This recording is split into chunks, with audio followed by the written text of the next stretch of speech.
Las opiniones y comentarios expresados en el siguiente espacio son exclusiva potestad de quienes lo emiten. Esta empresa televisora exime su responsabilidad o participación en los mismos.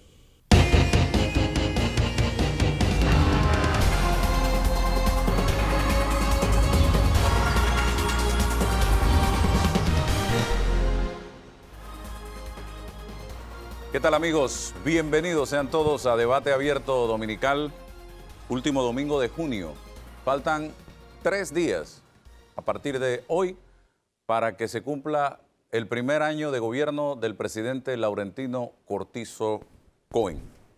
Una fecha importante y que atrapa al presidente y a su gobierno, diríamos, en una de las 3 peores crisis sanitarias y económicas de la historia de este país. Así de sencillo. No me atrevo a asegurar que sea la mayor, pero sí debe estar entre las 3 más grandes de la vida republicana, desde 1903 hasta la fecha. Vamos a comenzar. Estoy con Danilo Toro, él es sociólogo y analista. Comenzamos con Eira Ruiz. Ella es en este momento ministra consejera y forma parte de esa comisión designada por el presidente de la República, Laurentino Cortizo, para que le asesore en los temas relacionados a el COVID-19. Esa comisión la integran en este momento el doctor Enrique Lao Cortés, el doctor Francisco Sánchez Cárdenas, exministro de Salud, el doctor Jorge Medrano, exministro de Salud, el doctor Camilo Alain, exministro de Salud, el doctor Enrique Mendoza, decano de la Facultad de Medicina de la Universidad de Panamá y al que hemos entrevistado aquí, y la doctora Eira Ruiz. Todos estos personajes que ustedes ven allí a nivel de Ministerio de Salud, tanto Camilo Alain, Jorge Medrano como Francisco Sánchez Cárdenas, han manejado crisis muy serias en Panamá en su momento histórico. Doctora Eira Ruiz está con nosotros. Lo primero, ¿cómo se escoge y por qué y para qué esta comisión? Y lo segundo, inmediatamente voy con un disparo. Las críticas en Panamá han estado dirigidas a 2 cosas inmediatamente, sin siquiera esperar resultados ni darle un voto de confianza a la edad de estas personas y a su vinculación política. Hábleme de esto, doctora Ruiz. Sí, muy buenos días, Álvaro, buenos días, Danilo, buenos días a todos los televidentes. La verdad que esta pandemia a nivel mundial está causando estragos. Panamá, como dices tú, esta es una de las crisis mayores que tiene nuestro país y necesitamos sumar a todas las mentes brillantes que tiene Panamá. En este sentido, y el presidente de la República, Laurentino Cortizo Cohen, infringiéndole una dinámica diferente, un giro de timón, ha querido convocar a todos estos profesionales distinguidos de Panamá.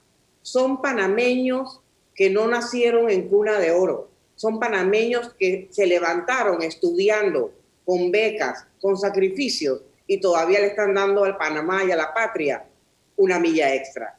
Yo creo que hay que respetar su trayectoria, respetar su profesionalismo, respetar todo lo que ellos han hecho por Panamá en su momento. Y sobre todo contamos con el decano de la Facultad de Medicina, que es un hombre respetado, de grandes conocimientos, y es un hombre de verdad tranquilo, con mesura y sobre todo preparado. Yo creo que es un lujo tener a este equipo apoyando la gestión, orientando las decisiones del señor presidente de la República. Es un trabajo que nos han dado, nos han encomendado, que es 24/7. Necesitamos salir de esta pandemia, necesitamos reabrir los bloques de manera inteligente para que bajen las infecciones, para que no tengamos más muertos y para que la economía regrese de nuevo y la gente tenga trabajo. La gente necesita salir a trabajar. Se quiere marcar un antes y un después, porque en este momento, y lo he reiterado, estamos viviendo el peor momento de la crisis sanitaria, de la pandemia del COVID-19, doctora Eira Ruiz. Sí, tengo que decir aquí que esto es una carrera de relevos. Esto se hace por etapas. No quiere decir que una etapa es mejor que otra, sino que se siembran las bases para seguir adelante. El presidente de la República lo que ha querido es meterle una velocidad extra, meterle de verdad que todas las mentes, tanto los asesores del Ministerio de Salud, que es un grupo distinguido también, donde contamos con el doctor Julio Sandoval, Eduardo Ortega, el doctor Pascales, el doctor Nieto, el doctor Xavier, tenemos el doctor Chandler, son personas también distinguidas y muy preparadas. Sumado a este equipo que asesora al presidente de la República, yo creo que tenemos mucha capacidad y mucho potencial para tomar decisiones acertadas. También vamos a sumar sociólogos, vamos a sumar psiquiatras, vamos a sumar antropólogos, otras especialidades para que se abra un poco la mente y el campo para poder dirigir las iniciativas por donde debe ser el camino correcto. Quiero decir que este equipo se sienta entonces con la mesa económica y tomamos decisiones juntos. No se pueden tomar decisiones aisladas, no se pueden tomar decisiones al margen de la realidad económica del país. Yo creo que los panameños necesitan salir, los panameños necesitan trabajar, los panameños necesitan sacar adelante a toda su familia. Y este es el primer objetivo del presidente, pero sobre todo, salvar vidas. Se van a incorporar epidemiólogos, infectólogos y además la posibilidad de sumar al equipo a profesionales de otras naciones del mundo que han llevado adelante estrategias que han logrado frenar el avance del COVID-19. Sí, hay un ofrecimiento por la Embajada China de enviar expertos a Panamá y así igual de Canadá, de Estados Unidos y de otros países. Yo creo que aquí es la suma de todos los talentos lo que nos va a ayudar a nosotros a salir de esta pandemia, o por lo menos mitigar un poco el impacto. Sabemos que esto no va a ser de un día para otro. Entendemos la preocupación de la población de ver que a pesar de estar 4 meses en cuarentena, los casos siguen subiendo las defunciones. Pero también queremos decirle que el gobierno no lo puede hacer solo. Nosotros no podemos solo hacer todas estas estrategias, poner a todos los profesionales y todas las mentes brillantes a trabajar. Si la población no nos ayuda, si no nos ayudan quedándose en casa, si no tienes que salir, si no nos ayudan usando sus mascarillas, si no interiorizan que la distancia de 2 metros es importante, yo creo que esto es de parte y parte. Sí, el ministro de Salud, Francisco Paco Sucre, inició con un movimiento, con un proyecto que el presidente de la República solicitó desde hace 2 semanas aproximadamente, de hacer equipos anti-COVID, comités anti-COVID en todos los corregimientos donde tenemos mayor cantidad de casos, mayor cantidad de defunciones, mayor cantidad de contagios. Ha sido efectivo. Ya existen más de 85 corregimientos con estos comités, conformados por representantes de corregimiento, juntas comunales, comités de salud, juntas de agua, sociedad civil, tenemos el MIDES, la Caja del Seguro Social, o sea, es un componente completo de la comunidad, es la expresión de la comunidad haciendo el trabajo y ayudando para que todos salgamos de esto. Algo que ha influido, no soy médico, pero tengo la impresión esa y la población también, en la cantidad de contagios que tenemos, es enviar al paciente a aislamiento domiciliario en comunidades donde la gente solo tiene un baño, 2 cuartos, y tienen que convivir en hacinamiento muchas veces el contagiado con su familia. Y eso es muy difícil de detener en estas condiciones. Se está pensando en la posibilidad, y lo sugerí yo en un momento dado también, y mucha gente lo ha hecho, de habilitar, por ejemplo, el Figali con cubículos para que la gente se vaya para allá. Ya se ha hecho lo de los hoteles. el Roberto Durán, el Atlapa, para tratar de aislar a esa gente por el periodo que dure los síntomas hasta que salga el virus de su cuerpo y regrese a casa, en vez de tenerlo hacinado allá con la familia? Sí, mira, voy a explicar la estrategia. La estrategia consta de 2 brazos.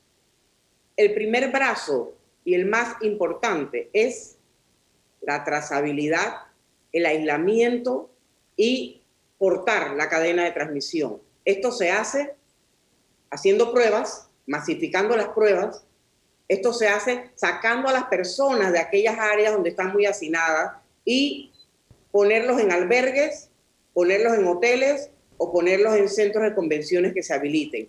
Ya todo eso se discutió, hay 2.000 albergues disponibles para hacer esto a través del MIDES, y contamos también con áreas especiales como el centro de convenciones, que se puede adaptar no solamente para sacar personas contagiadas sanas, sino también para poder expandir la capacidad instalada.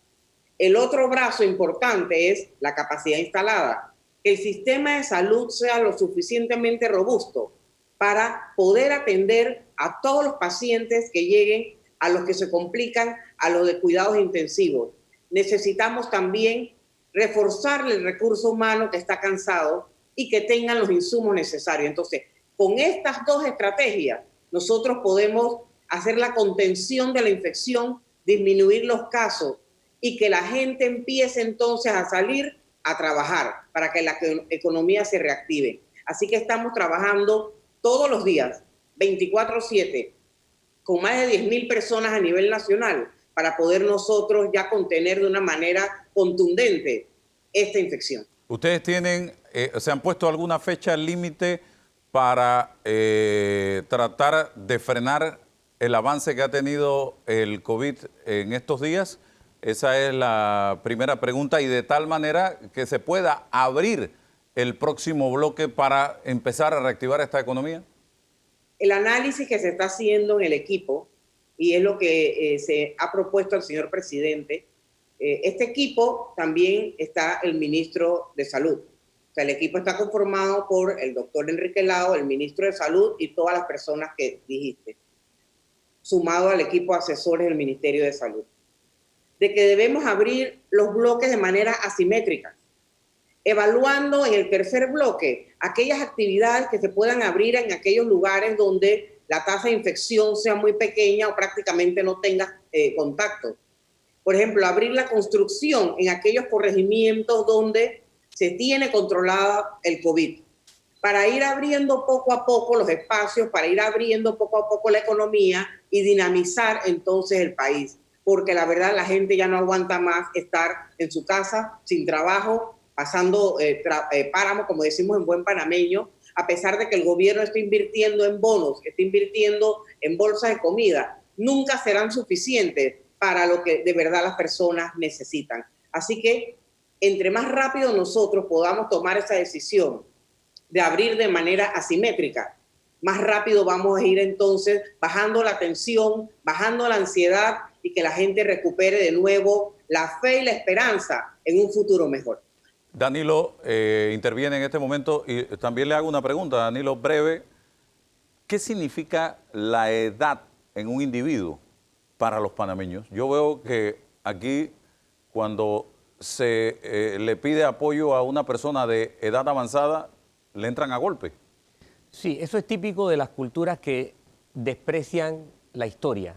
O sea, nuestro país tiene un déficit de respeto a su historia. Si tú te das cuenta, en Panamá es común encontrar los museos maltrechos. Cuando hay museos maltrechos, pobremente, como no hay un respeto por el pasado, la gente no sabe que la sabiduría está en el pasado. Tú puedes leer la Biblia, por ejemplo, como un documento lleno de fe o lleno de revelaciones, pero la Biblia no es más que desde el punto de vista humano, no es otra cosa, desde el punto de vista humano, repito, porque no quiero abrir susceptibilidades religiosas, ¿no? Pero si la quieres leer como un libro, es un valioso acumulado de conocimiento histórico. Este país ha pasado por la vergonzosa experiencia de discutir el cierre de escuelas como la escuela de historia, la escuela de geografía, la escuela de sociología. sea, de cerrar cátedras de curso de historia. Entonces, claro, la gente no respeta el pasado y no respeta que lo único que te da conocimiento es el pasado, es el tiempo. Entonces se desprecia el registro estadístico, se desprecia la edad, la gente se burla de los viejos. En los países desarrollados no. Miren, cuando usted analiza la lista de premios Nobel, es raro encontrar un premio Nobel de los centenares que han ganado premio Nobel que tenga menos de 60 años. Es rarísimo, porque el conocimiento es producto de ese respeto que tú tienes por lo que vas acumulando. Aquí es motivo de burla. Así Vamos, es. con pregunta para... Bien, doctora, dos cosas. Una ventaja de esa comisión es que pone en la mesa de tomadores de decisiones a gente que ha tenido experiencia en manejo de crisis desde el punto de vista político, cosa que a mi entender era un faltante en la administración de esta crisis. En esta semana había tocado ese tema yo en RPC Radio, en el noticiero de RPC Radio el día lunes, haciendo una breve reseña histórica de todos los administradores de crisis sanitarias y política. Y creo que en buena medida se ha resuelto eso. Me llama la atención que no hay un administrador de crisis sanitaria con responsabilidad política allí, que es el doctor José Terán. Quisiera preguntarle, ¿él está incorporado, está pensado, está llamado, no quiso o no se le consideró? Porque creo que también se mandaría un buen mensaje el hecho de que hubiese enfoques multipartidistas de manejo de crisis, y a él le tocó la adelanta en una situación que para los panameños es casi sagrada también, yo la elevo a casi a categoría religiosa, los dichosos carnavales. Entonces, todo esto hay que administrarlo con experiencia política. O sea, ¿cuánto le costó políticamente a alguien tener que asumir medidas de control sanitario en un momento tan sagrado para los panameños como los carnavales? Eso era una pregunta. Segunda pregunta, doctora. Algo que yo veo que le ha costado mucho manejar a los tomadores de decisiones es el manejo de esta crisis en serie de tiempo, en la dimensión de tiempo. El desconocimiento social sobre este fenómeno causa los dos grandes factores de riesgo que devastan a las sociedades, que son incertidumbre y miedo. No he visto un manejo de estas dos situaciones abordado con una especie de plan. Y ya usted dijo el tipo de profesionales que piensan en alguna escala de este sistema de asesoría que van a incorporar. La pregunta tiene que ver vinculada a esto. En el tiempo que hemos llevado, se ha acumulado suficiente incertidumbre y suficiente miedo como para que lo que ustedes tengan que decidir tengan serios factores de riesgo. ¿Están tomando en consideración ese estado de ánimo social que actualmente existe en Panamá? Sí, ok. Vamos a empezar por el tema de la edad para reiterar lo que dices. En otros países desarrollados se premia el conocimiento, la experiencia y la edad. Los grandes sabios no tienen 2 años. Los grandes sabios tienen que haber recorrido un trayecto de su vida, caerse, levantarse, estudiar, sacrificarse y adquirir experiencia. Así que nosotros nos sentimos muy complacidos de que estos profesionales hayan aceptado el reto para ayudar a su país. Con el tema del doctor Terán, el doctor Terán ha estado participando en el equipo de asesores que inició con la doctora Turner desde el principio de la pandemia. Él está en el equipo de estos asesores. De hecho, como él también tiene otras responsabilidades, nos ha apoyado grandemente, siempre estaremos agradecidos y no ha dejado de apoyar. Cada vez que se le solicita algo al doctor Terán, él nos contesta, nos manda sus recomendaciones por escrito, así que el doctor Terán forma parte del equipo asesor del Ministerio de Salud. Y con el tema de la incertidumbre y el miedo, en el 169 y en Rosa y en otras redes de telemedicina que se tienen instauradas, hay equipo de salud mental que está atendiendo a los pacientes con su ansiedad de saber sus pruebas, cuando salen positivos, obviamente que no es suficiente. Tenemos que aumentar la cantidad de psicólogos, psiquiatras y trabajadores en el campo de la salud mental, porque la verdad que hay que mitigar y hay que bajar la ansiedad de la población, no solamente de los que se hacen las pruebas, porque desde el momento en que te sientes que tienes tos, que tienes fiebre, piensa que te vas a morir. Cuando te van a hacer la prueba y te meten el hisopo por la nariz, mientras llega ese resultado, esos son días como si pasaran años de la gente ansiosa pensando, tengo, no tengo, lo tengo, me voy a morir, ¿qué me va a pasar? Entonces, ese estado mental hay que trabajarlo, hay que brindarle a la población y al paciente que se hizo la prueba tranquilidad. Hay que decirle que muchos pasan asintomáticos, muchos pasan como un leve resfriado.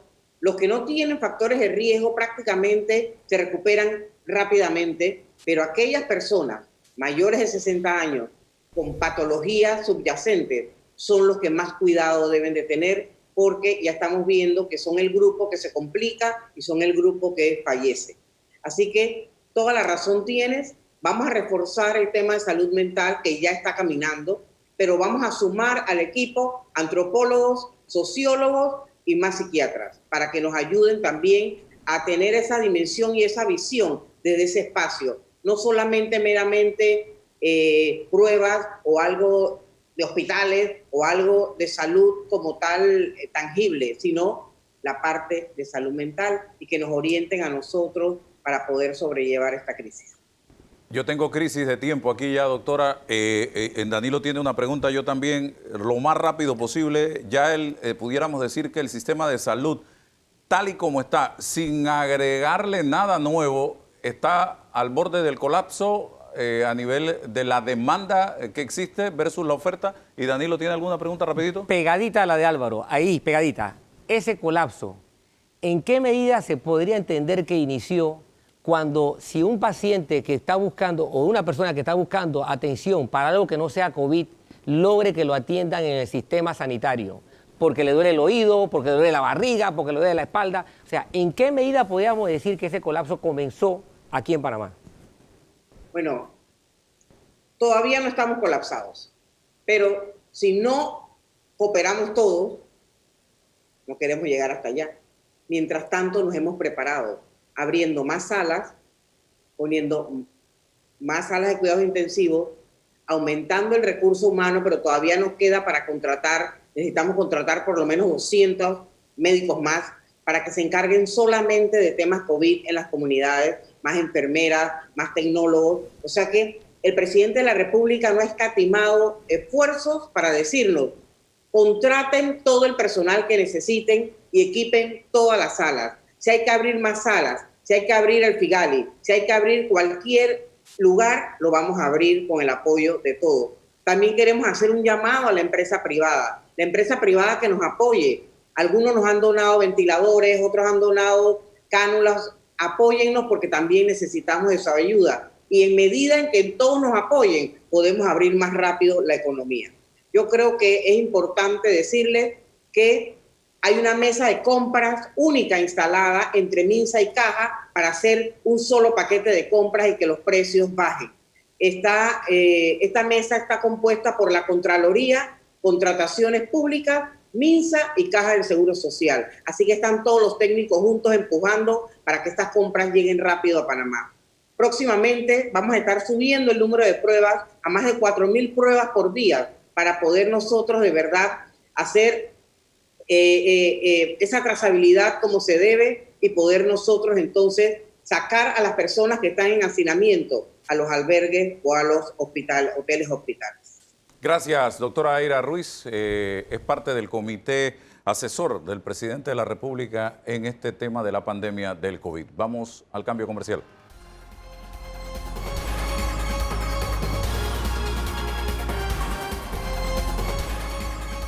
Bien, avanzamos, señoras y señores. Con nosotros en esta oportunidad el ministro de Vivienda y Ordenamiento Territorial, Rogelio Paredes. Pero vale la pena hacer una aclaración. Se me pasó hacerle la pregunta a la ministra Eira Ruiz, pero ya me lo aclaró vía WhatsApp. los miembros de este comité asesor por el tema de la pandemia no van a cobrar ningún centavo. No van a cobrar porque ya en redes sociales empezaron a hablar de cuánto le va a costar esto al país. Este es un trabajo ad honorem que van a llevar adelante estas personas o por ese compromiso con la patria en este momento. Así que para que quede claro, no van a cobrar, es ad honorem ese trabajo, para que sepan. Bien, don Rogelio, nuevo ministro de Vivienda, ya usted pasó por esa cartera en el gobierno del doctor Ernesto Pérez Valladares, tengo entendido, ¿es así? Sí, eso fue en el periodo 94-99, hace 26 años. Pero usted llegó a ser ministro en ese momento de una manera temporal. Sí, también porque en ese entonces yo era el viceministro de Francisco Sánchez Cárdenas, por cierto, uno de los asesores ahora ad honorem, y él después salió faltando como un año porque había la posibilidad vieron la reelección, la posibilidad de la reelección de Ernesto Pérez Valladares, y entonces fueron a una campaña en búsqueda pues de esa reelección, y ahí es donde yo asumo el cargo de ministro ya en propiedad. Y después yo mismo salí porque fui a campaña política. Ya yo llevo 8 campañas políticas en realidad, así que en ese momento sí, salí faltando 6 meses. Señor Paredes, hay información que recogen los medios a nivel de glosa, fundamentalmente de una especie de fractura a lo interno del CEN del PRD. Hay quienes dicen que hay 2 grupos, uno apoyando al presidente, otro no está apoyando al presidente. ¿Esto es cierto realmente? ¿Hay una división interna en el partido? ¿No hay un entendimiento? ¿No hay camaradería entre el Ejecutivo y el partido? Bueno, lo que yo podría decirte es que es muy difícil que tú puedas encontrar unidad de criterio en cualquier lugar, ni en tu casa. Seguramente vas a poder encontrar siempre criterios unificados. Yo puedo entender que haya en algún momento intereses, posiciones, tal vez preferencias. Normalmente pasa así. No creo que nosotros estemos en una división política que pueda traer consecuencias importantes al partido. Sí, habría que reconocer que en algún momento hay algunas posiciones diferentes, pero fíjate tú, pues, el presidente Cortizo no solamente ha tenido la capacidad de ir incorporando a los miembros de la dirección del partido, sino que también a otro órgano como el órgano legislativo, que es un órgano beligerante que además es necesario dentro de la combinación de ejecutivo y legislativo, y él está haciendo estos esfuerzos y sé que está caminando en la dirección correcta. Si en algún momento pudo haber habido alguna diferencia de criterio, eso está precisamente siendo corregido y te lo puedo garantizar, porque sé de esas reuniones que ya se han estado haciendo y todos estamos buscando el mismo objetivo, Álvaro, Danilo. Nosotros no podemos ahora pensar que el tema del COVID llegó y se puede poner en un piloto automático y todos vamos a caminar bien. Hay muchas cosas que corregir y te estás dando cuenta cómo inclusive ahora se han sumado este otro grupo de médicos, profesionales, asesores del sector salud que tienen mucha experiencia, entre otras cosas, experiencia política también. Ahí está el caso, por ejemplo, de Camilo Alain, de Francisco Sánchez Cárdenas, y de qué podemos avergonzarnos de eso, que si tienen más edad o menos edad. Yo creo que la experiencia cuenta, y en este caso lo que hay que hacer es darnos cuenta de que todos estamos en la misma tormenta y tenemos que ver cómo salimos adelante. Entonces, diferencias que pueda haber, todas esas diferencias pudieran y deben quedar atrás. Y si ahora me preguntan sobre si existe una fractura, yo no creo que estamos en ese nivel. Lo que sí creo es que diferencias de criterio en algún momento pueden aflorar y las magnifican aquellos que quieren hacer ver que la cosa está va por mal camino y no es cierto. Estamos todos trabajando con una situación muy difícil. Yo no creo que hubiera habido ningún candidato presidencial que sabiendo que le iba a tocar una cosa como esta le hubiera encantado. Nosotros estamos en el medio de una situación que no tenemos todavía certeza de la magnitud de la crisis. Tampoco sabemos cuánto tiempo va a durar, tampoco sabemos cuántos recursos se va a consumir. Todos estos son elementos que hay que de verdad darle crédito a la administración Cortizo porque está haciendo todos los esfuerzos que le quedan a la mano y está integrando a todos los que tiene que integrar para que salgamos adelante. Señor Rogelio Paredes, ustedes están en el ojo de la tormenta en este momento, no hay la menor duda. Categoría 5, efectivamente, con posibilidades de 6, si no le ponemos un freno a esta situación. Y esta tormenta los atrapa sin haber llegado al primer año de gobierno, fecha que se cumple el 1 de julio próximo, o sea, en 3 días. El mensaje del señor Cortizo puede el 1 de julio significar la diferencia en todo esto. Puede marcar un antes y un después.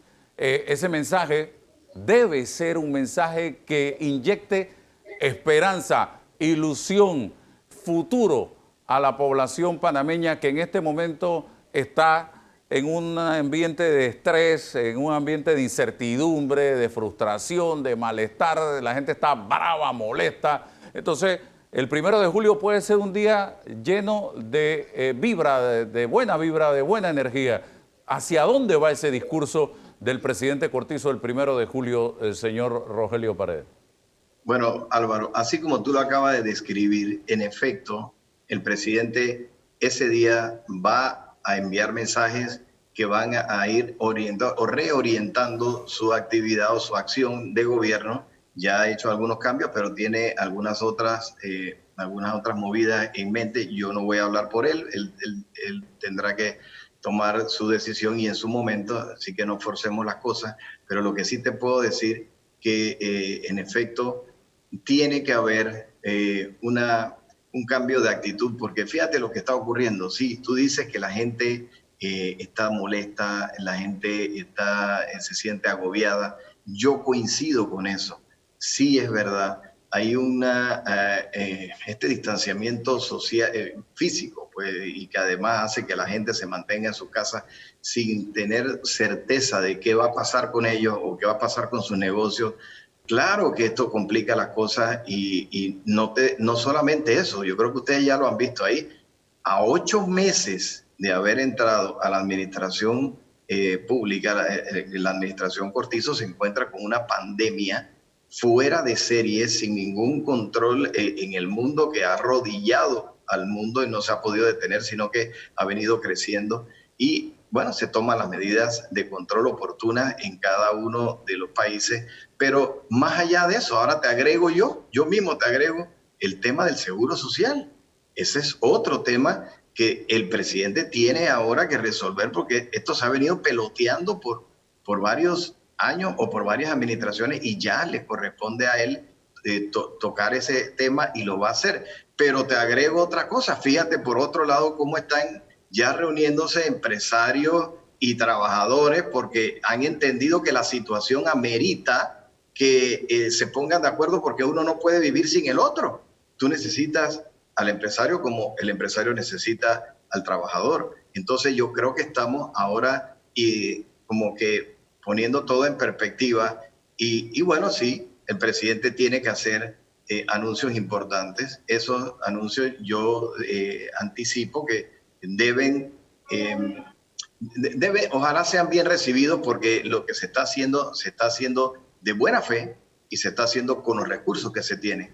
Y si nosotros tenemos que salir todavía a buscar algunos fondos adicionales y que eso sea parte de lo que se necesite para poder cubrir el largo o el mediano plazo de esta crisis, oye, que la gente entienda que no es que tenemos dinero líquido en el banco, que lo tenemos esperando para ver a quién más quiere. Es que la situación de la recaudación de impuestos está crítica y eso yo creo que no es un secreto para nadie. Ya hay 880 y tantos millones de dólares que no se recaudaron en impuestos y no se van a recaudar.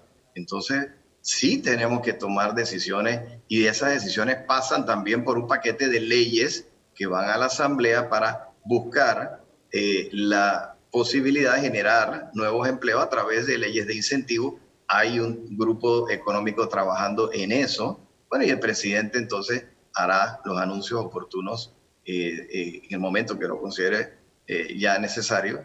Y esperemos al primero. Yo creo que va a haber un discurso propositivo. Bien, señor Rogelio, hay dos temas. Uno de ellos, hay sectores de la población que dicen, pero es que el gobierno tiene que hacer sacrificios, bajarle los salarios a los servidores públicos, eliminar viáticos, eliminar gastos de representación, todo esto que representan los cargos dentro del gobierno. Y por otro lado, también se está planteando una situación, hay una percepción de la población de que hay préstamos que han llegado por alrededor de 5.000 millones de dólares y que ya el gobierno se los ha gastado y no ha dado ninguna explicación al respecto.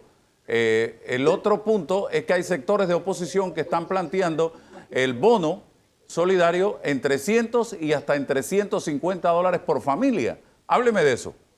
Sí, y si tú me preguntas a mí, yo creo que también me gustaría, más que 300, me gustaría que fuera 500. El problema es que no hay capacidad de sostener una cifra como esa, que no nos pase como El Salvador, que lo ofreció 300 y se los dio por 2 o 3 meses y ya no pudo darlo más, y creo que fue un grupo reducido de toda su población. Entonces, esto no es para engañar a la gente. Aquí el asunto es llegar hasta donde se pueda llegar, estirar hasta donde se pueda estirar, y no es verdad que existen 5.000 millones de dólares en banco. Es lo que acabo de explicar antes. Una cosa es que tú gestiones un préstamo, tú sabes que, y si no lo sabes, tal vez pues la lógica indica que esto trae como consecuencia que hay que hacer una serie de transacciones con los bancos que no es que lo pediste hoy y mañana lo tienes. Encima de eso hay líneas de crédito que se utilizan a medida que son necesarias. Y también hay otros fondos que llegaron que se utilizaron para pagar la deuda vieja, cerca de 1.600 millones de dólares, nada más que a los proveedores, nada más que te digo que a los bancos se les debían 438 millones de dólares en intereses, productos, sí, de los intereses preferenciales que los bancos otorgaron y que había que reembolsárselos. Y a los proveedores también, el sector del agro, y encima de eso la pandemia que ha venido ocupándonos muchos recursos. La gente pudiera pensar que las cifras que se han anunciado de préstamos o la colocación de bonos significa dinero en efectivo inmediatamente. Para eso fue que la semana pasada el ministro Alexander hace una presentación a todos los presidentes de partidos, que fue también una promesa del presidente Cortizo, la hace para que todos sepan realmente qué tenemos, dónde lo tenemos, cuándo llega, si llega, en qué condiciones, y que no es dinero que está esperando que sea utilizado como para poder repartirlo. Entonces, eso ahora le agregan, a eso le agregan ahora los presidentes de partidos de oposición que quieren también un plan como para saber qué es lo que viene en adelante y cómo se va a recuperar la economía. Claro que hay que pensar en una apertura relativamente rápido, porque tampoco podemos dejar eso eternamente así, y para eso hay que tomar los controles. Y por eso no podemos soltar la vigilancia del Ministerio de Salud, pero entra el Ministerio de Economía y Finanzas a atender ahora el tema importantísimo, que es esta reactivación económica.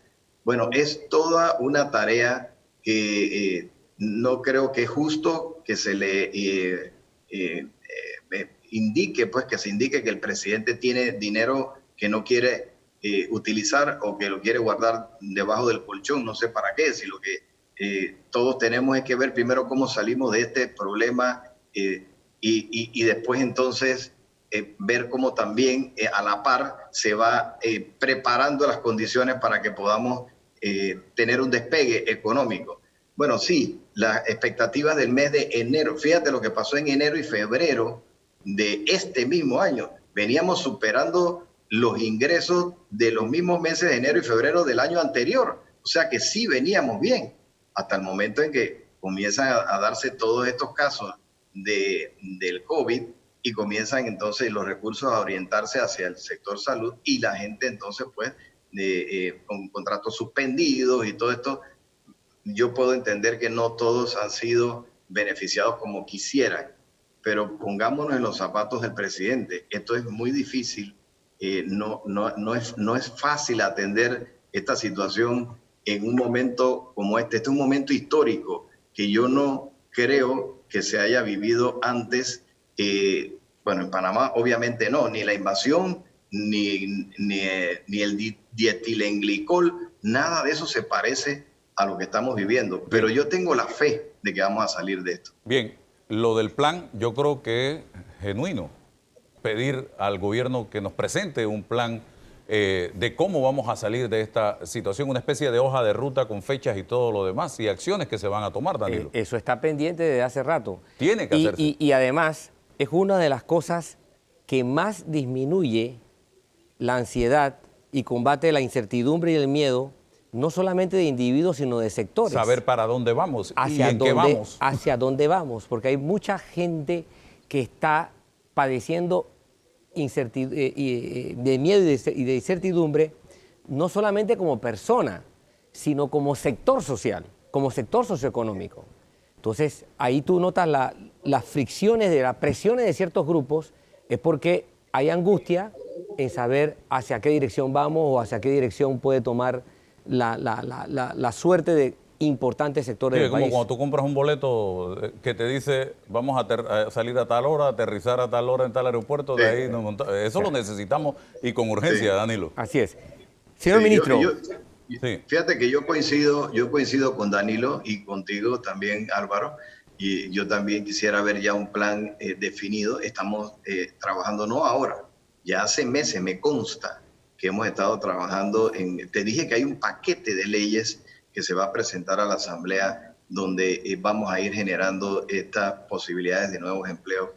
Pero el asunto es que esto se ha venido trabajando, como no existía un manual de procedimiento para atender COVID-19, los países han tenido que ir escribiéndolo en el camino. Nosotros estamos escribiendo nuestra historia y sabemos que tal vez no somos perfectos, nos podemos equivocar en un momento dado, pero también vamos corrigiendo el rumbo. Y eso es lo que el presidente Cortizo está haciendo. Yo te puedo garantizar que si hay un hombre que quiere quedar bien con su país y que quiere salir de este problema de manera legítima, que está legítimamente preocupado por el tema, ese se llama Laurentino Cortizo. Yo te lo puedo garantizar porque lo he visto, he hablado con él y sé de su preocupación. Pero a veces si tú dices, me voy por este camino, puede ser que estés descuidando el de al lado. Bueno, se cierran los aeropuertos otra vez. Estas son cosas, y bueno, y también, como te digo, coincido con aquella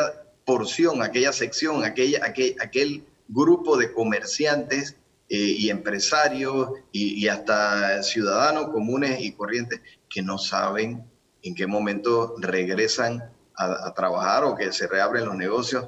Yo creo que las fórmulas se van a ir dando pronto, pronto. Bien. Por eso digo, esperemos el discurso del miércoles y vamos a tener algunas respuestas a estas preguntas. Sí, Danilo. Dos preguntitas, señor ministro. La primera pregunta es, efectivamente, esta es una situación de emergencia. De hecho, jurídicamente estamos regidos por un decreto que caracteriza la situación del país como un estado de emergencia. Y en la emergencia hay que atender prioridades. Y el gobierno tiene que concentrarse en prioridades que alivien el perjuicio que tiene la sociedad como un todo, porque ni siquiera podemos decir una parte de la sociedad está mal. No, todo el mundo está afectado. Lógicamente, unos están más afectados que otros. También. La pregunta es, este estado de emergencia ha exigido que varias instituciones tengan un despliegue y una situación de tensión elevado a lo largo de varios meses ya, que genera riesgo mantenerlo. Por ejemplo, Cierto. todo lo que tiene que ver con servicios sanitarios, Caja de Seguro Social, Ministerio de Salud con todo su personal y seguridad ciudadana. Seguridad. Ese Sí. estado no se puede mantener ad infinitum, Permanente. prolongarse, Sí. prolongarse, porque nos genera otro riesgo también. Ese reto, ¿cómo está siendo afrontado por el gobierno? Y dos, el gobierno ha tenido que enfrentar cuestionamientos desde distintos puntos de vista, que van desde la parte táctica hasta la parte estratégica y que pasan por el asunto de la transparencia. Este ejercicio de respiración que el gobierno está haciendo con los cambios que ha hecho en gabinete y con lo que usted plantea que posiblemente va a ocurrir el 1 de julio, ¿qué novedades va a plantearle a la sociedad en el abordaje de la transparencia, ya que es otro de los temas que en el mundo social genera tensión, genera estrés, genera ansiedad? Esas son las dos preguntas, señor ministro. Dos preguntas importantes, dos preguntas muy inteligentes. Sí, en efecto, mira, Danilo, ¿cómo se va a abordar el tema? Es parte de lo que yo he venido explicando, que nosotros sabemos que hay una ansiedad muy grande y también no solamente la ansiedad, sino que todos estos grupos que están muy involucrados y que están en primera línea, primero llega un momento de agotamiento y segundo, de riesgo. Y eso también lo estamos considerando seriamente. Por eso, bueno, yo estoy seguro que va a haber algunos anuncios importantes el miércoles que van a indicar por dónde vamos a transitar. En realidad no quisiera yo anticiparme a un anuncio del presidente, pero dentro del área económica va a haber algunos movimientos importantes. Pero más allá de eso, sí es cierto. Por ejemplo, para evitar la gente en la calle repartiendo bolsas, entonces se crea el vale digital, de manera que a las personas le llega el dinero directo a su cédula y bueno, porque quisieran más, es cierto, yo también quisiera que fuera más. El asunto es que no se puede establecer una cifra si tú no sabes hasta dónde. Para eso tiene que haber un dinero asegurado y saber que puedes cubrir 6 meses, un año, quién sabe cuánto, hasta que salga la vacuna y que entonces ya con la vacuna pues todos estemos respirando. Pero medidas que se van tomando en el camino como esas, medidas de orden tecnológico, son las que podríamos decir que ponemos en práctica. Sí, y es verdad que hay que proteger y asegurarnos de que el personal que está en campo sea un personal que esté debidamente protegido. Bueno, no, otra vez, no es una situación fácil de corregir, pero necesitamos que la población apoye, que la población contribuya, porque es que, Danilo, tú me llevas a una pregunta que también tiene un génesis o una génesis, que ¿por qué hay más contagios? ¿Por qué se elevan los contagios? Tal vez porque no hemos sido lo suficientemente disciplinados como lo fue China, por ejemplo. Mira que ya no importa cuánto dinero tenga Estados Unidos, ellos están aportando 1/3 de los muertos del mundo, los están aportando Estados Unidos, no importa cuánta plata tengan, y están liderizando los contagios a nivel mundial. Pero resulta que por el otro lado, en el otro continente, ya allá ellos ellos han tenido otros niveles de control. Bueno, entonces tal vez nosotros tenemos que darnos cuenta que hay regiones como la región de Azuero, donde los contagios son muy pocos y se han mantenido, y ellos mismos están queriendo hacer sus propios cercos. Entonces allá la situación para nosotros es más fácil, quiere decir que podríamos también tomar medidas de alivio más rápido en lugares donde la gente se ha comportado mejor que en los lugares donde tenemos todavía niveles de contagio más elevados. Y no estoy culpando a la gente porque vivan en hacinamiento, porque es que resulta que también tenemos que admitir y tenemos que entender que hay lugares donde tú no le puedes decir a la gente quédate en tu casa si hay 10 en la misma casa y a veces más de 10. Entonces, ¿cómo se quedan metidos ahí? Bueno, la gente se tiene que mover, pero si hacemos un análisis objetivo y entendemos que no debemos abusar, ahí es donde está el pedacito. Si no abusamos y de verdad se siguen las recomendaciones, no tendríamos nosotros a más personal médico contagiado, a más policías haciendo cercos, a más gente en la calle repartiendo bolsas, porque todo esto tendría que... Es que es una acción combinada, Danilo. No podemos todo dejárselo al gobierno que está haciendo lo que puede. Entonces, de eso se trata, ¿no? Bien, le agradezco al ministro Rogelio Paredes su comparecencia esta mañana a Debate Abierto Dominical. Al cumplirse ya este miércoles 1 de julio, el primer aniversario del gobierno del presidente Laurentino Cortizo. Vamos a la pausa, regresamos. Duro aniversario.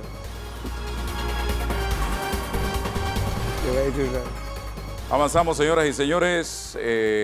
Estamos haciendo un repaso con diferentes personalidades. Más adelante vamos a tener aquí a dirigentes de oposición, Rómulo Rux y José Blandón. Ahora le corresponde el turno a Rafael Mezquita, miembro del Partido Revolucionario Democrático, para el análisis político de la situación. Porque el señor Mezquita y Danilo, a pesar de que estamos viviendo una crisis sanitaria en este momento, también estamos viviendo una crisis económica, una crisis política en este país. Y yo decía, en reiteradas ocasiones lo he dicho, o nos unimos o nos hundimos, porque esta es una tarea para rescatar a este país en la que no sobra nadie. Aquí todos, hoy día, somos necesarios y la patria reclama a cada uno de los panameños. El señor Mezquita, bienvenido. Gracias, buenos días, Álvaro. A ver, dígame la situación, ¿cómo la vislumbra usted desde el punto de vista político también? Un año se cumple este miércoles de la administración Cortizo. Mire, yo quiero empezar diciendo que en este primer año que se cumple esta semana, ha sido un primer año de los más irregulares que he conocido, que he registrado yo en la historia política, por lo menos de los últimos años. Habida cuenta de que de este año, un tercio del mismo, 4 meses, ha dedicado el nuevo gobierno a administrar la pandemia y ha tenido 8 meses de gestión, en donde usted sabe, don Álvaro y Danilo, que durante el primer año normalmente usted aprovecha para poner la casa en orden, para reorientar prioridades, para planificar para los próximos 4 años. Sin embargo, el coronavirus, esta crisis de COVID, agarra a este gobierno, a nuestro gobierno, en su primer año, y ya llevamos 4 meses de los 12 meses dedicados a esta pandemia que ha tocado al mundo. En consecuencia, es un primer año muy irregular que yo espero que se evalúe desde esa perspectiva, porque es distinto a los primeros años que pudimos haber conocido en el pasado.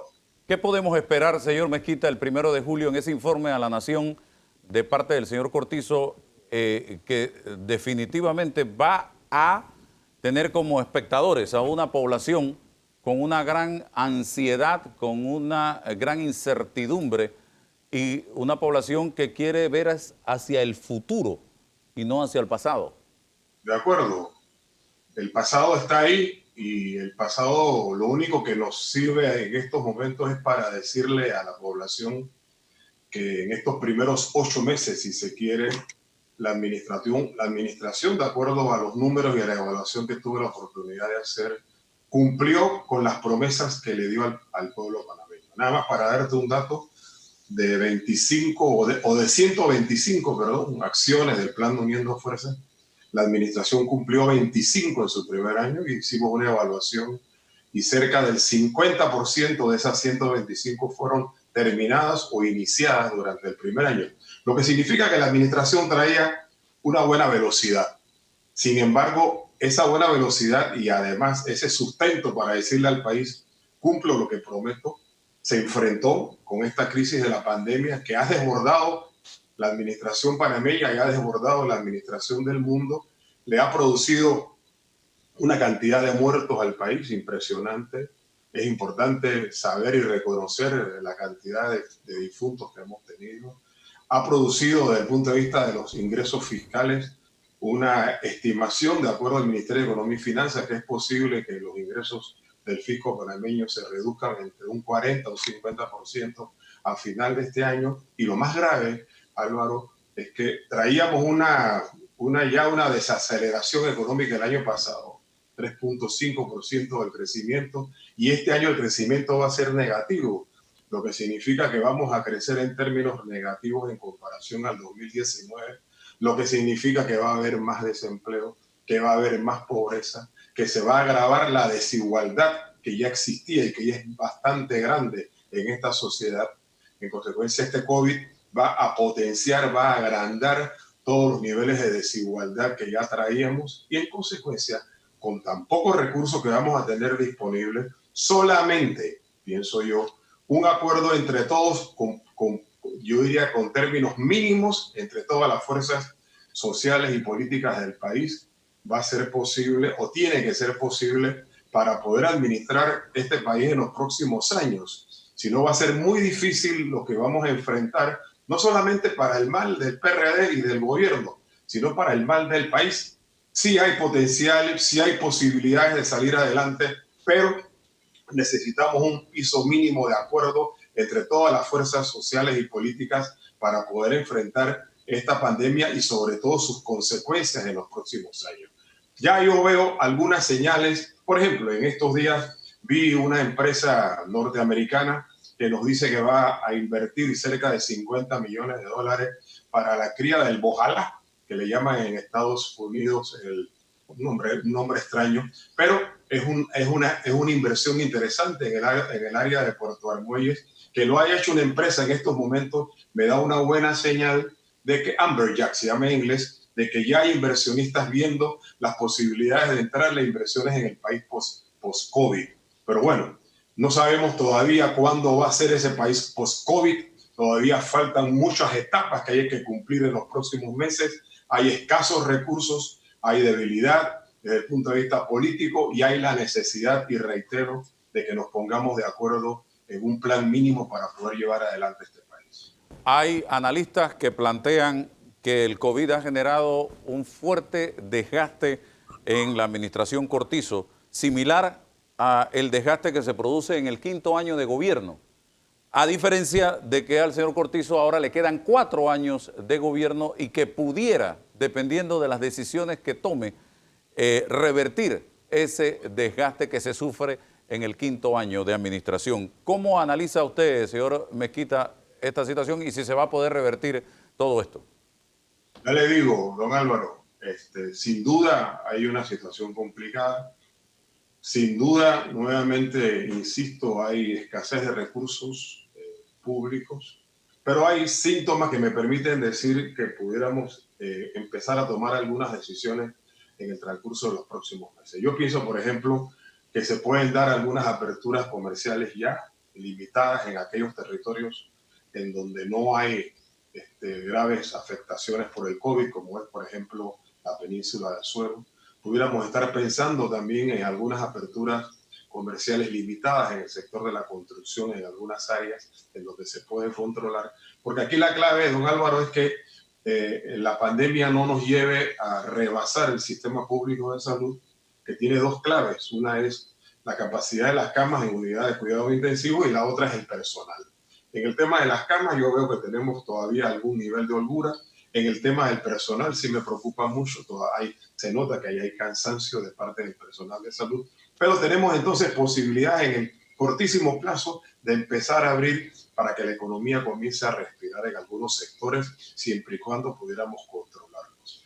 En el mediano plazo, ya lo que te estoy hablando a principios del próximo año, cuando ya tengamos, digamos, la apertura de todos los bloques y ya la sociedad con nuestras mascarillas y con la distancia social, mientras no llegue la vacuna, que puede llegar en algunos meses más adelante, la sociedad del próximo año, sí pienso yo, don Álvaro, los primeros meses del próximo año van a ser complicados. Los primeros meses del próximo año, una vez que ya pasemos lo que es la jornada de fin de año, vamos a tener mucha gente en la calle, vamos a tener, pienso yo, el producto de todos el incremento del desempleo, de los niveles de pobreza, de las escaseces de los recursos públicos, vamos a tener estrecheces fiscales, financieras y económicas, y ahí es en donde yo apelo al nivel del panameño de decir, bueno, si nos ponemos de acuerdo nuevamente insisto, en una base mínima de acuerdos, podemos enfrentar estas realidades. Porque estas realidades solamente las enfrentas cuando tienes a un país más o menos de acuerdo. ¿Por qué lo digo? porque hay gente que tiene capacidad de calentar la calle, hay gente que tiene capacidad de movilizar gente en la calle, hay gente que tiene capacidad de desestabilizar. Y si tú a esos sectores no los acercas, buscas acuerdos políticos con ellos sobre la base de sus intereses, por supuesto, entendiendo que se pueden posponer algunos derechos mientras tanto, y no estoy hablando exclusivamente del sector laboral, también estoy hablando del sector empresarial, que entre todos podamos poner parte de esos intereses que todos queremos tener al 100%, pues bien, creo que antes del próximo año vamos a necesitar de las posibilidades de que pongamos un poco menos esas exigencias, exijamos algo menos del 100%, cada quien de acuerdo, obviamente de acuerdo a los niveles de desigualdad que hay entre los sectores, y podamos ponernos de acuerdo en esto. No me atrevería a decirte de un gobierno de unidad nacional ni nada por el estilo. Sí me atrevería a decirte de unas posibilidades de conversar en una mesa alrededor de un pacto mínimo que nos permita sobrevivir como país durante el año 2021.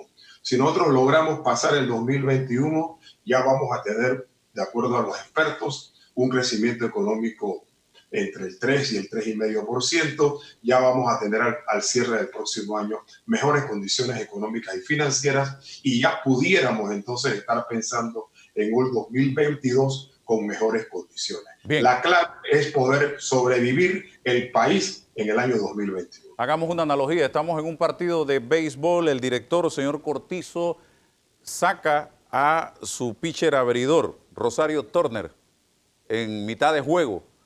547 fallecidos, más de 28,000 casos de contagios. Trae a su relevo el señor Francisco Sucre y el señor Pedro Miguel González, secretario general del PRD, señala públicamente que fue sorprendido con esta decisión. Esto no se consultó, esto fue una decisión del propio presidente. Tampoco le dijo nada a la ministra que ese día estaba en la Comisión de Presupuestos de la Asamblea Nacional de Diputados. Yo no conozco los detalles de la salida de la compañera, amiga y compartidaria, la doctora Turner. Lo que sí te puedo decir es que sé por alguna gente que trabaja y que participa en las reuniones de los equipos de decisiones, que había algunas diferencias que venían ya abriéndose entre la conducción de la salud pública y el resto de la conducción. Hay que entender a la doctora. La doctora tenía 4 meses enfrentada a la peor crisis sanitaria que ha tenido la humanidad. Es propio que cuando tú estás enfrentando una realidad como esta, tú estás sometido a mucha tensión, a mucha presión. Es propio que tú en algunos momentos aterrado, y el aterramiento lo voy a explicar muy sencillo, Álvaro. Entre el 15 de marzo que empezó esta pandemia y el 14 de abril, un mes, en el primer mes, el RT bendito, la capacidad de reproducción del virus, se redujo de 3.4 a 1 en un mes, del 15 de marzo al 14 de abril. Entre el 14 de abril y el 28 de mayo, durante un mes y un poquito más, ese RT tuvo alrededor del 1. Estábamos tranquilos, todo el mundo pensaba que ya habíamos superado lo peor y que había posibilidades de salir de esto. Sin embargo, a finales de mayo y hasta la fecha, ese RT se sube nuevamente de 1 a 1.60 que anda en estos momentos, pero no son el 3.4 que era al principio, es 1.60. Pero creció nuevamente esto, hubo presión y hay presiones sobre las unidades de cuidados intensivos, hay presiones sobre el personal médico, como dije anteriormente. Sin embargo, hay otros indicadores interesantes. Los niveles de letalidad del país no son tan altos como en América Latina y en el mundo. Anda por 1.9, 1.10, cuando en el mundo andamos por 3, 5. En consecuencia, la cantidad de gente que se muere proporcionalmente a la cantidad de gente que se enferma es menos en Panamá que en la región, salvo Chile y Costa Rica, y que en muchos países del mundo hay esos buenos indicadores. Sin embargo, hay unos niveles de contagio muy altos. Vuelvo con la doctora Turner. Entonces, entiendo que había algunas diferencias ya en el equipo de gobierno. Diferencias, pienso yo, que las vamos a poder observar si somos buenos observadores políticos en lo que suceda en los próximos meses. Yo digo que el tono del discurso del presidente el 1 de julio nos va a decir a dónde pudieran haberse dado esas diferencias cuando él haga los anuncios y las decisiones que tenga bien decirnos, ya pudiéramos mirar a dónde pensamos que se dieron esas diferencias. A mi juicio, como observador de la realidad, simplemente pienso que una de las cosas en donde el presidente puede anunciar el 1 de julio va a ser las posibilidades de dar algunas aperturas comerciales parciales en algunas áreas del país, en donde yo entiendo había dificultades para acordar con el equipo de salud al respecto de eso. Entonces, siempre y cuando, por supuesto, se mantenga el control de la epidemia. Entonces, vamos a ver entonces a dónde se fincaron esas diferencias. Y sí te digo, Álvaro, el presidente de la República, y eso lo sabe la ministra, lo sé yo y lo saben todas las personas que trabajaban en el gobierno nacional, legal y constitucionalmente, tiene el derecho y la atribución única y exclusiva de nombrarnos y de decirnos que ya no nos quiere más. Y él es el que tiene esa capacidad y él es el que tiene la conducción de la nave del Estado, él es el que vela por la salud y los ingresos de todos los panameños. Él consideró que era necesario el cambio de ese equipo y entonces veremos en el transcurso de los próximos semanas y meses si él tenía o no tenía la razón. Los hechos demostrarán quién tenía la razón en esta decisión y yo no tengo la menor duda que el presidente de la República tomó su decisión en función de la mejor información posible, en función de la realidad comercial, la realidad económica y la realidad sanitaria del país, y la realidad financiera, porque tienes que combinar todos estos factores para poder llevar esta nave en estas dificultades como las que tenemos en estos momentos. Bien, Danilo. Rafael Mezquita. Venga, señor.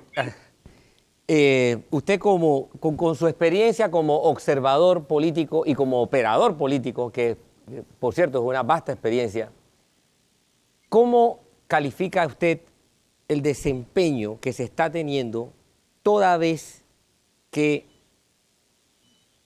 si lo que nos plantea es una especie de incorporación de sectores que no pertenecen al entorno político del presidente?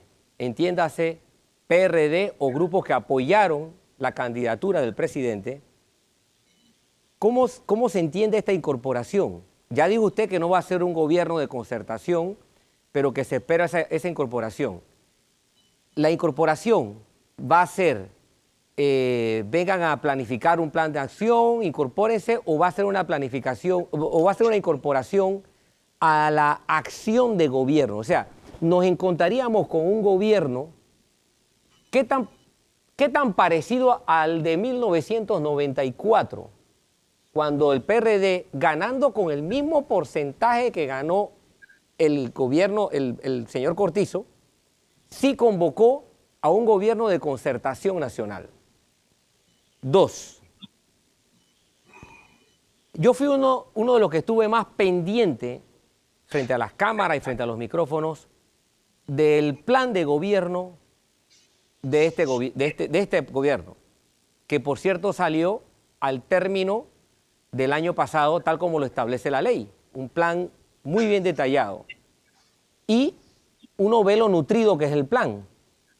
Obviamente tiene los procesos de decisiones y de ejecución, tal como es la costumbre en Panamá. En términos generales, los gobiernos se ponen durante su periodo de vigencia, durante su quinquenio, tareas a terminar.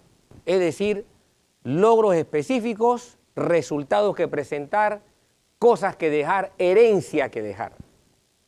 Obviamente eso no va a ocurrir con el gobierno de Laurentino Cortizo, porque no es solamente la crisis, que de por sí tiene un grado de profundidad enorme, la emergencia, sino que va a tener unos efectos considerables, tal como usted demuestra conocerlo. Por lo tanto, pregunto, ¿qué tan comprometido está el gobierno, o ya el gobierno a seguir con su plan, que no podrá presentar resultados, muchos de esos resultados al término de su quinquenio, si lo podrá dejar iniciado para un gobierno futuro, o esta emergencia le obliga a decir, oh, bueno, nuestra tarea es ahora dedicarnos a resolver los efectos perjuiciosos de esta pandemia? Yo te podría decir lo siguiente, Danilo, sobre el primer punto: ¿qué tipo de acuerdo visualizaría yo entre las fuerzas políticas y sociales? Yo lo visualizo como un acuerdo programático, más que como un acuerdo de espacios políticos. No lo visualizo hasta el momento como un acuerdo como el que pudo hacer Pérez Valladares en su momento, que convocó a otras fuerzas y a otras personalidades de su gobierno. Y lo veo como un acuerdo programático basado, pienso yo, en un acuerdo básico sobre reactivación económica, cuáles son las medidas urgentes para reactivar la economía, empleo, un acuerdo mínimo sobre qué vamos a hacer con los niveles de incremento de pobreza y de desigualdad que se van a dar en el país después que pasen los efectos de esta pandemia, que ya se están incubando esas desigualdades y esos niveles de pobreza. Eso me lleva entonces a la segunda pregunta. El Plan de Acción Uniendo Fuerzas, como dije al principio, tenía 125 acciones. Ya se había cumplido en 25 de ellas, de 125, en 25 de ellas ya se había cumplido el 100%. Y en 35 de ellas ya se habían iniciado. O sea que ya el nivel de ejecución y de compromiso del gobierno nacional en sus primeros 8 meses era aceptable. Se habían iniciado cerca del 50% de las tareas que se iban a concluir en los 5 años. Sin embargo, esta crisis, este COVID, pega entonces a esas prioridades y a esa realidad, y ya se está haciendo un reavalúo de cuáles son las cosas prioritarias, cuáles son de esas 125 acciones, las acciones prioritarias que se van a emprender para culminar o para iniciar o para avanzar en los próximos 4 años. Lo que quiero decir es que ya no van a ser esas 125 acciones, van a ser 125 acciones menos, o sea, menos de 125 acciones, ya se están priorizando las mismas. Es posible que el presidente anuncie este plan de ajuste en el transcurso de las próximas semanas, pero lo que sí te puedo decir es que este COVID sí tiene por sus efectos fiscales, sus efectos financieros y sus efectos políticos un efecto sobre ese plan original que vamos a tener que ajustar para poder cumplir en los próximos 4 años un plan de acción uniendo fuerzas ajustado a esta realidad, a este bajón, a este parón que significó esta pandemia. Bueno, muchas gracias, don Rafael Mezquita, por estar con nosotros en la mañana de hoy. Hacemos una pausa.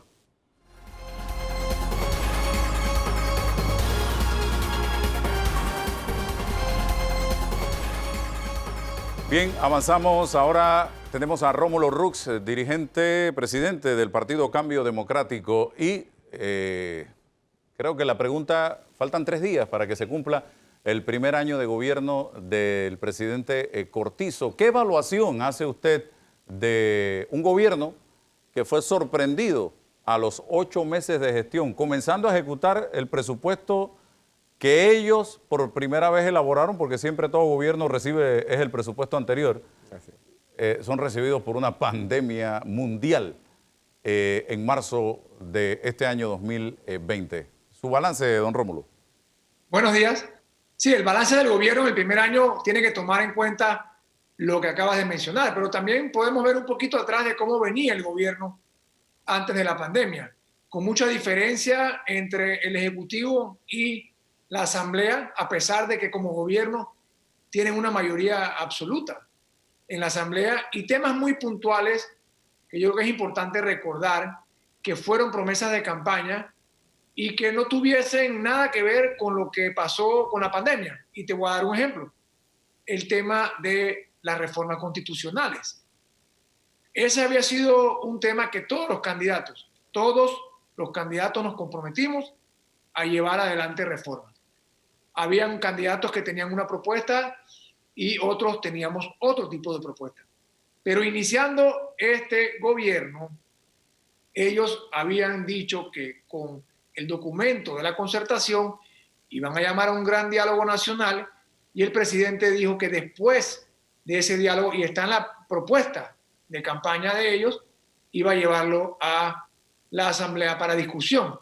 Pero ahí vemos desde el inicio el estilo de gobierno, el estilo de liderazgo en donde el presidente y el gobierno se lavan las manos, trata de que el Ejecutivo no tenga nada que ver y agarran el documento y lo tiran directamente en la Asamblea.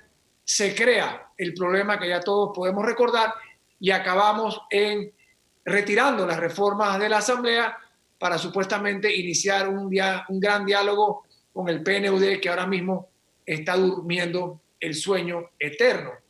Luego llega la pandemia y efectivamente el presidente y su equipo optan por encerrar el país por 3 meses cerrar la economía, y nosotros ahora, después de los 3 meses, vemos que en el periodo en que debían estar preparándose para abrir la economía, preparándose para abrir el país, no hicieron el trabajo para conseguir la cantidad de pruebas necesarias, no hicieron el trabajo para preparar y fortalecer el equipo de trazabilidad que hoy en día todavía, con los miles de millones que se han pedido prestados, ese equipo está trabajando con las uñas y no tienen equipo, no tienen personal, no tienen lo que necesitan para esta lucha. Tampoco se prepararon para el tema de mayor capacidad del sistema hospitalario, etcétera, etcétera. Y a eso hay que sumar un mal manejo del aspecto social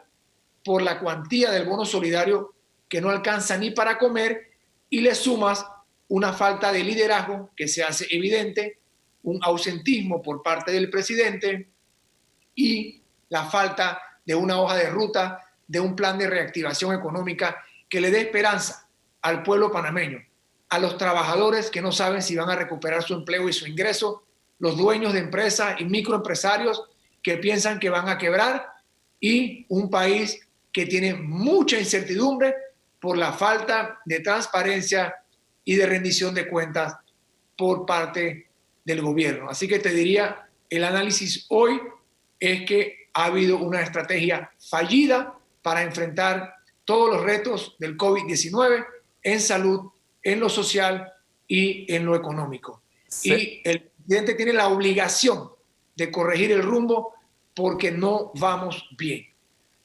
¿Hay diálogo en este momento? ¿Se puede valorar, se puede aplaudir las gestiones que se han hecho de dialogar con los presidentes de partidos políticos de oposición? ¿Se está escuchando las opiniones de ustedes? ¿Ustedes están haciendo recomendaciones y sugerencias al presidente? ¿Qué dice Rómulo Rux? Bueno, yo creo que se están escuchando porque estamos en reuniones en donde el presidente primero nos presenta una especie de informe ejecutivo dependiendo del momento en el que estemos. Recientemente tuvimos también una reunión con parte del equipo de trabajo del gobierno, pero una cosa es que se escuche y otra cosa es que se tomen en cuenta y se incorporen en las estrategias, y ahí tengo que decirte que no. Si bien es cierto que hay comunicación, yo no lo caracterizaría como un diálogo. Puede ser que se estén creando las condiciones para que posteriormente ese diálogo se pueda dar. Pero ahora mismo te puedo hablar de propuestas concretas que no se les ha hecho caso, como el incremento del bono solidario, es uno. El otro, que es muy obvio, pero aparentemente nadie cree que es necesario dentro del gobierno, que es que nos presenten un plan de cómo van a sacar el país adelante, cómo vamos a recuperar la economía, cómo vamos a ir devolviéndole los ingresos a esos trabajadores que están hoy, que no saben qué va a pasar con sus vidas, esa incertidumbre, y ni siquiera están recibiendo el apoyo para que les permita alimentar a su familia. El panameño hoy en día está pasando hambre y el presidente lo vemos haciendo 2 apariciones en los últimos meses, y en las 2 últimas no dijo absolutamente nada de la crisis que estamos viviendo con respecto al COVID, el tema del bono solidario, cuándo lo van a aumentar, que vamos por más de 1,000 casos diarios, que no hay plan de rescatar economía, nada de eso. Él se limitó a temas puntuales que quiso en un momento dado plantearle al país, y el país se quedó con mucha incertidumbre, porque si nosotros no le damos la información a través de mayor transparencia, rendición de cuentas y un liderazgo real, va a ser muy difícil salir adelante exitosos de esta crisis. Voy a darle la palabra a Danilo, pero la última pregunta mía sería el 1 de julio. ¿Qué espera usted como dirigente político de ese discurso del presidente de la República, Laurentino Cortizo? Si me tengo que basar en lo que ha pasado anteriormente y lo que ha hecho y dicho el presidente en sus diferentes intervenciones, no espero mucho. Yo espero equivocarme, ¿eh? Yo espero que el presidente diga lo que el país está esperando, que presente un plan de acción para ver cómo él va a recuperar este país, cómo va a darle un cambio de rumbo a la ruta que este país lleva y cómo nosotros vamos a enfrentar puntualmente el tema de las pruebas, la trazabilidad, el aislamiento de las víctimas, cómo nosotros vamos a enfrentar el posible colapso del sistema hospitalario, cómo vamos a incrementar el bono solidario para que la familia panameña pueda comer y que nos presente de una vez por todas el gran plan como país para salir adelante, para reactivar la economía y para salvar este país que nosotros tanto queremos. Sí, Danilo. Sí, don Rómulo, ya sabemos que el presidente de la República va a hacerle un planteamiento a los actores políticos, entre los cuales está usted, su partido, para que haya una especie de acuerdo programático. ¿Qué tan dispuesto está usted, el Partido Cambio Democrático, a incorporarse a un acuerdo con el gobierno frente a la proposición de que haya que hacer una u otra cosa para enfrentar tanto el estado de emergencia actual como los posibles efectos que este tenga? 1. 2. Frente a lo que vaya a ocurrir el 1 de julio en la Asamblea Nacional de Diputados, ¿cuál es su posición frente a una convivencia política que podría darse entre los diputados de su partido y los diputados del Partido Revolucionario Democrático? Eso es por el momento de los muchos puntos que quisiera preguntarle, lo que el tiempo permite. Danilo, lo primero que te tengo que decir es que nosotros no queremos cogobernar y nosotros no queremos ser parte del gobierno ni vamos a ser parte del gobierno. Pero sí estamos dispuestos a colaborar, estamos dispuestos a un diálogo real, no a un show, no a una reunión protocolar, no a que lleguemos a que nos echen cuentos y después lo que nosotros proponemos no queda en nada.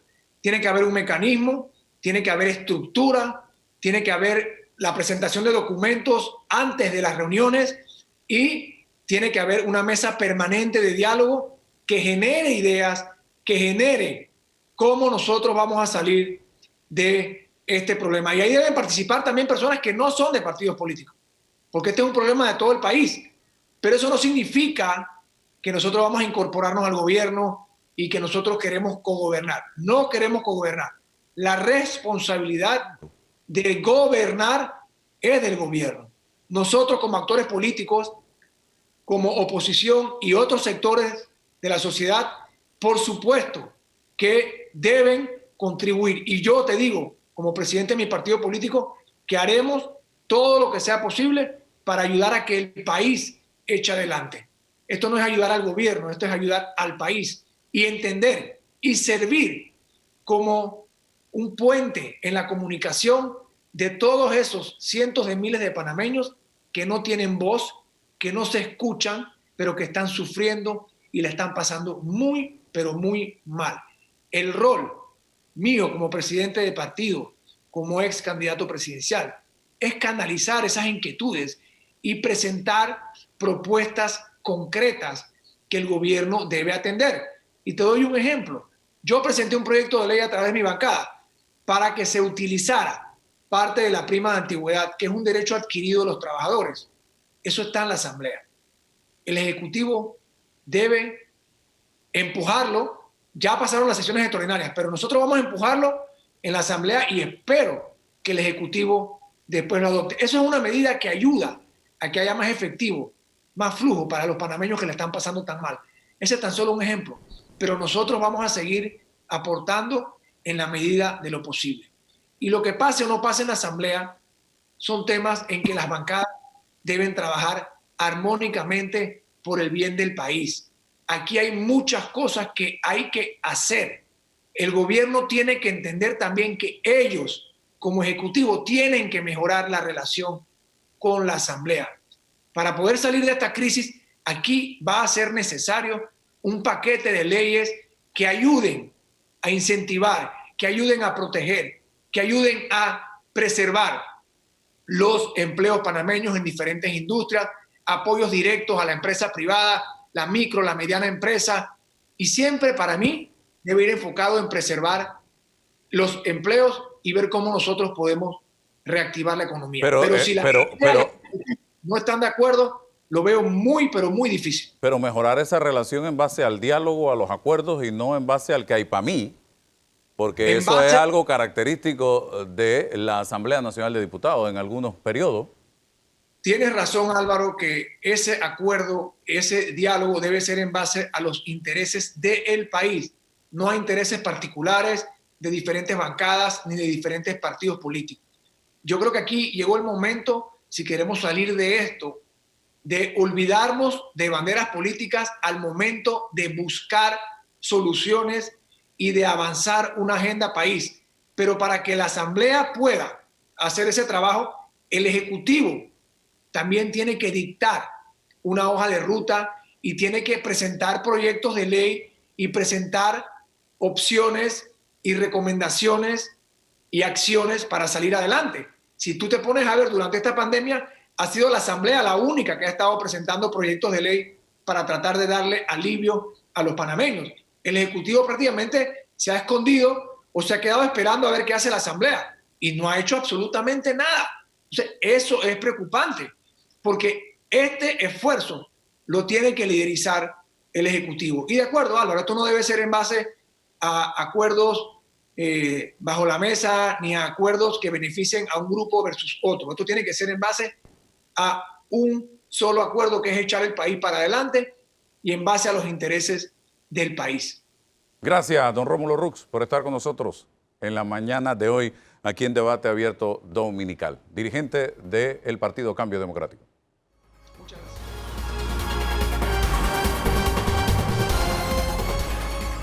Bien, avanzamos. Ahora le corresponde el turno al presidente del Partido Panameñista y ex candidato presidencial, José Blandón Figueroa. Señor Blandón, este 1 de julio, dentro de 3 días, se cumple el primer aniversario del gobierno de Laurentino Cortizo, que a los 8 meses de gestión, comenzando a administrar el primer presupuesto que elaboraban, se enfrenta a el COVID-19 y esta pandemia nos tiene a todos los panameños de rodillas desde el 9 de marzo hasta la fecha. Cuénteme, ¿cuál es su balance considerando esta situación que estamos viviendo en el país? ¿Cómo no, Álvaro? Buenos días. El equipo nuestro ha estado haciendo una evaluación de lo que ha sido el primer año de gobierno. Estuvimos revisando las 125 propuestas o compromisos principales que hizo el presidente Cortizo en campaña. De esas 125 propuestas, unas 25 han empezado a desarrollarse. Otras 100 no se ha visto absolutamente nada. Y yo creo que es importante señalar aquí que antes de la pandemia hubo 8, casi 9 meses de gestión en los que hubo cambios ministeriales, en los que aumentó la cantidad de delincuencia, en los que hubo escándalos de corrupción, en los que el tema de la reforma constitucional resultó un total fracaso. Porque yo he visto ya algunos discursos de representantes del gobierno y del PRD queriendo escudarse en la crisis para decir que, bueno, no hemos hecho todo lo que nos habíamos comprometido a hacer porque es que por la crisis, por la pandemia, ¿no? Pero es que la pandemia han sido los últimos 4 meses. Los primeros 8 meses no había pandemia. Y en los primeros 8 meses no cumplieron todo lo que dijeron que iban a hacer y tuvieron muchos problemas que se han venido a reflejar agravados con la pandemia. Y además es importante recordar que la pandemia en un principio, en cierta forma, significó un respiro para el gobierno, porque gente que había estado cuestionando al gobierno pasó a apoyarlos en medio de la situación, porque en marzo, abril, recordemos bien, el espíritu era vamos a apoyar toda la gestión de gobierno porque tenemos que salir juntos de este problema. Ese espíritu se rompió con los escándalos de corrupción, principalmente los ventiladores y el hospital modular, que todavía sigue dando de qué hablar. Ok. Aquí en este momento pareciera que se ha iniciado un proyecto de diálogo en el que han participado, y la misma pregunta se la hice al señor Rómulo Rux, los partidos políticos del país, oposición y los partidos que gobiernan. ¿Han sido escuchadas las voces de los opositores? ¿Se están tomando en cuenta las recomendaciones que ustedes están haciendo? ¿Cuál es su visión de este tema y si esto realmente es un diálogo o son simples reuniones? Hasta ahora lo que hemos tenido es conversaciones que, digo, a mí me parece positivo que el presidente tenga la disposición de reunirse con dirigentes de la oposición, tanto de partidos políticos como no. Y yo creo que es un buen gesto de parte del presidente, pero no pasa de ser eso, un gesto, si no hay una mesa permanente de diálogo, si no hay seguimiento a las cosas que se conversan. Y eso es lo que ha faltado, Álvaro. Yo creo que definitivamente vamos a necesitar tener un espacio donde tener un diálogo nacional, pero para eso se va a requerir primero que el gobierno recobre algo de la credibilidad que ha perdido, y eso tiene que ver mucho con transparencia y compromiso contra la corrupción, pero también tiene que ser un diálogo sobre bases muy concretas, de manera formal, con metas, y en donde participemos no solamente los partidos políticos, sino también otros sectores de la población panameña. ¿Hay propuestas emanadas del liderazgo de José Blandón desde el Partido Panameñista? Por supuesto que hay propuestas de parte nuestra y las hemos hecho en las reuniones que hemos tenido. Como hemos insistido, el tema de la ayuda social era fundamental para que pudiéramos superar rápidamente esta crisis. No había manera de decirle a la gente, quédate en casa, con los niveles de informalidad y de pobreza que hay en Panamá, si no se les ayudaba de manera suficiente. Y eso yo creo que es parte del problema que hemos tenido, porque $80 no es un apoyo suficiente. $300, inclusive 200, hubiese ayudado mucho más a poder garantizar que la gente efectivamente respetara la cuarentena y haber disminuido la cantidad de contagio y no tener el problema que tenemos hoy en día. ¿Hay recursos para hacerle frente a un incremento en el bono solidario, señor Blandón? ¿De dónde usted cree que pueden salir? Mira, por supuesto que los hay, Álvaro. Y al final lo que han hecho es casi lo mismo de lo que estábamos planteando nosotros, pero de una manera totalmente ineficiente y clientelista. Pero además, aquí no han hecho ningún sacrificio como gobierno. O sea, no han reducido las planillas, por el contrario, las han aumentado. Y ahí, recortando la grasa en gastos de representación, en salarios excesivos, nosotros podríamos fácilmente apoyar el esfuerzo de darle un bono solidario de mayor consistencia a la gente. También hay 500 millones para un fondo de liquidez a los bancos y no va a haber 450 millones para darle $300 mensuales por 3 meses a 500,000 familias. Estamos hablando de 2 millones de panameños que se habrían visto beneficiados. Señor Danilo Toro. 2 preguntas, señor Blandón. ¿Cuál sería la situación que usted apoyaría? ¿Que sigamos avanzando en la apertura de nuevos bloques o que regresemos a restricciones dadas las condiciones actuales? Y la segunda pregunta es, ¿cuál sería su postura en el entorno de la Asamblea de Diputados? ¿Que haya una convivencia política amigable con la bancada del PRD o que haya un distanciamiento como grupo de oposición en función de objetivos que ustedes tengan claramente establecidos? Mira, con respecto a la primera pregunta, yo creo que después de 3 meses y medio es difícil decirle a la población que está ahora mismo con hambre, con varias quincenas sin cobrar o generar ingresos, a los negocios que están casi que por cerrar de manera definitiva, decirle que volvemos al kilómetro cero y que vamos de nuevo a una cuarentena total. Yo creo que tenemos que ir viendo la reapertura gradual, quizás por regiones, pero eso tiene que ir de la mano con mayor cantidad de pruebas que se están aumentando, y eso es positivo, y mejor trazabilidad. Y ahí hay que involucrar a los gobiernos locales y al nivel primario de salud, darles las herramientas y la información para que ellos puedan ayudar al Ministerio de Salud en darle el seguimiento a los casos positivos y a los contactos de esos casos positivos. Eso por un lado.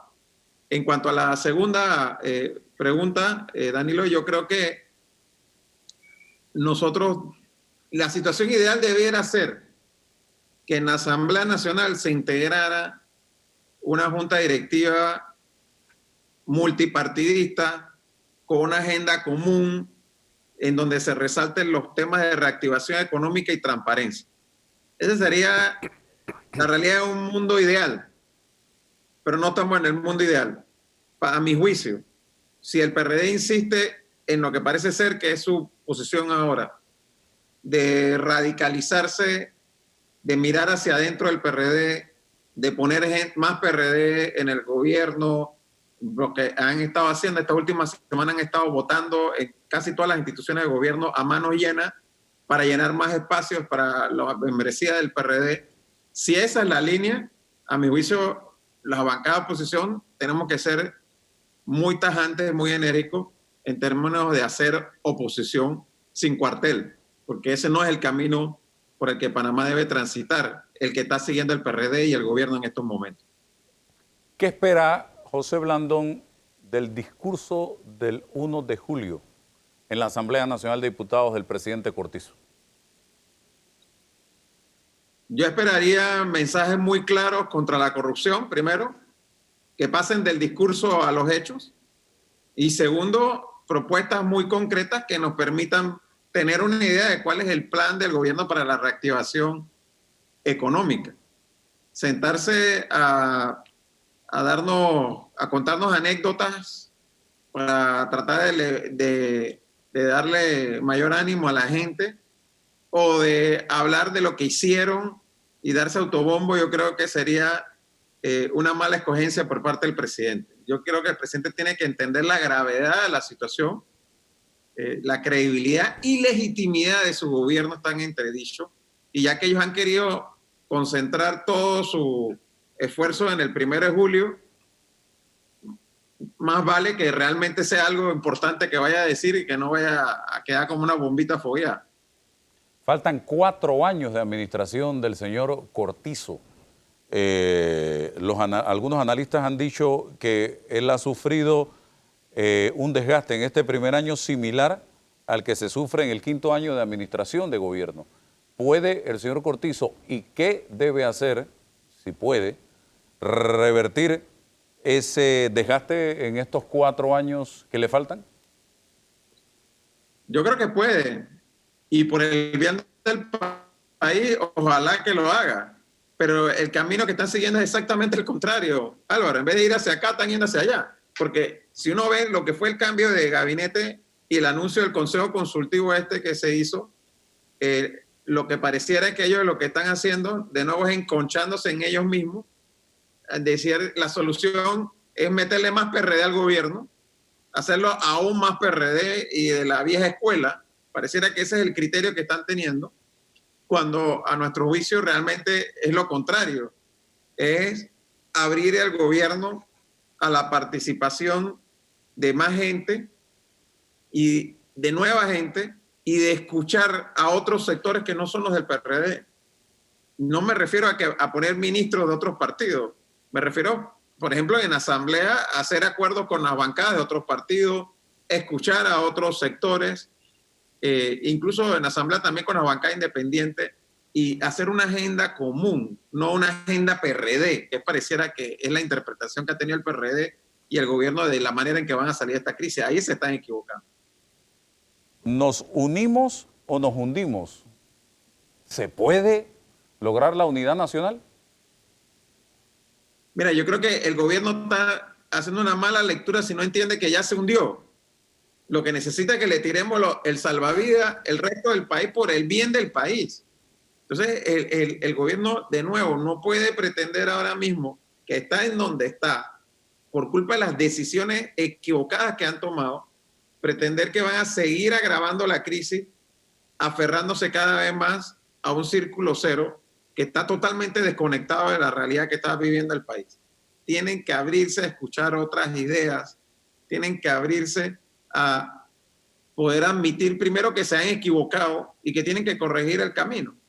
Y yo creo que por ahí es donde va la cosa, y ojalá que el presidente de aquí al 1 de julio entienda la necesidad de hacer esos cambios. ¿La Asamblea cree usted que está haciendo el aporte necesario para que salgamos de esta crisis? Mira, yo tengo que decirlo con mucho respeto a la decisión que tome la bancada panameñista, que a mí me parece que reelegir a Marco Castillero es un error. Manda el mensaje equivocado al resto del país. Es la Asamblea diciendo, no me importa con la opinión pública y vamos a seguir en lo mismo porque en lo mismo estamos bien. Y yo creo que, reitero, ahí es donde tiene que corregirse. Y si me permite, yo quiero darle un ejemplo de experiencias vividas por el panameñismo. En el gobierno de Mireya Moscoso hubo el famoso escándalo de los durodólares y eso no se resolvió y no se pudo atender ante la opinión pública porque la persona que estaba involucrada en ese escándalo se quedó en su puesto y nunca se le cambió. Entonces, el presidente debe ver esos ejemplos que la historia del país nos da para entender que los escándalos de corrupción que ha tenido ahora mismo le están afectando enormemente su credibilidad y su margen de acción. La única manera de salir de esto es que finalmente comprenda que su lealtad tiene que ser con el país y no con su partido ni con la gente más allegada a él. Si le están haciendo daño, tiene que tomar las decisiones, por difíciles que sean, de hacer los cambios que necesita hacer para recuperar credibilidad. Bueno, muchísimas gracias al presidente del partido panameñista, José Blandón Figueroa, por compartir con nosotros a un año prácticamente de gobierno de la administración Laurentino Cortizo Cohen. Bien, se nos agotó el tiempo, don Danilo. Se acabó el mes de junio. Semana intensa esta que pasó. Hay gente que está así, que no quiere abrir la puerta de julio, porque no sabe lo que viene. Con lo que trajo julio fue más que suficiente. Bueno, mucha fe, mucho optimismo, confianza y evidentemente el deseo de que podamos salir adelante juntos, todos de la mano, como panameños. Gracias, hasta el próximo domingo, si Dios nos da permiso.